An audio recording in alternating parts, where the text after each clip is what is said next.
Hello, and welcome back to Catholic Mass Prep Weekly. This is the fifth Sunday of Lent, March 22nd, 2026. As always, read the readings before Mass, go to Mass, and afterwards discuss them with friends and family. Today's readings are about life. God brings life out of death and calls us to trust Him. His power to restore and renew is made manifest. The first reading is from Ezekiel. Ezekiel was a deported Jew in Babylon who wrote from 593 BC to 571 BC during the Babylonian exile.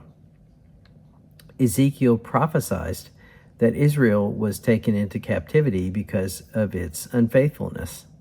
It was thought that the nation of Israel was dead, but God promised that it would rise from the grave and become a nation again. In this passage, he speaks of, "When I open your graves and have you rise from them," referring to the nation of Israel.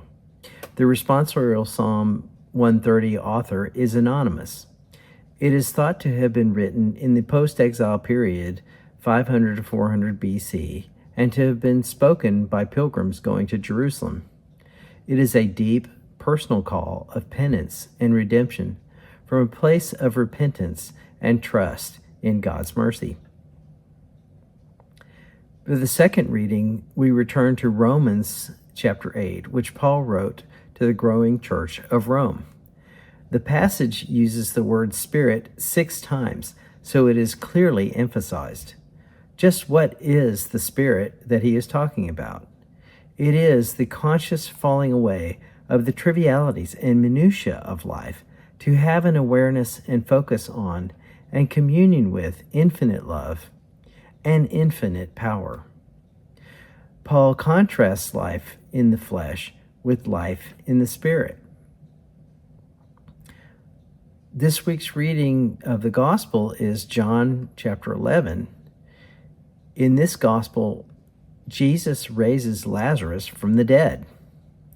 Jesus had a close personal tie to Lazarus and Lazarus' sisters, Mary and Martha. They lived in Bethany, only 2 miles away from Jerusalem.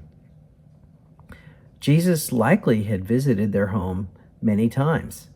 He had genuine emotion and feeling for Lazarus, who was probably a close friend to him and the sisters. A curious detail is that Jesus deliberately waited 2 days to go to Bethany to raise Lazarus, so that his disciples would believe. The significance of Lazarus' 4 days in the tomb meant to Jewish thinking that he would absolutely be dead. Yet Jesus raised him from the dead.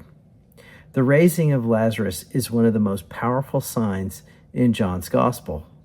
Jesus shows that he has authority even over death. He declares, "I am the resurrection and the life."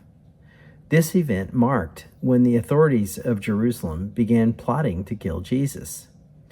Jesus did not raise a stranger. He raised a friend. Our unifying theme this week is that God brings life where there was death and hope where there was despair. A practical application this week is to bring to God any area of your life that feels dead or beyond hope, and ask Him to restore it. Our closing prayer this week, in the name of the Father, Son, Holy Spirit, Amen. Lord Jesus, you are the resurrection and the life. Bring new life into our hearts and strengthen our faith. Amen. In the name of the Father, Son, Holy Spirit, Amen. And we will see you next week. Please like and subscribe to this channel so that we can reach more people. We'll see you next week.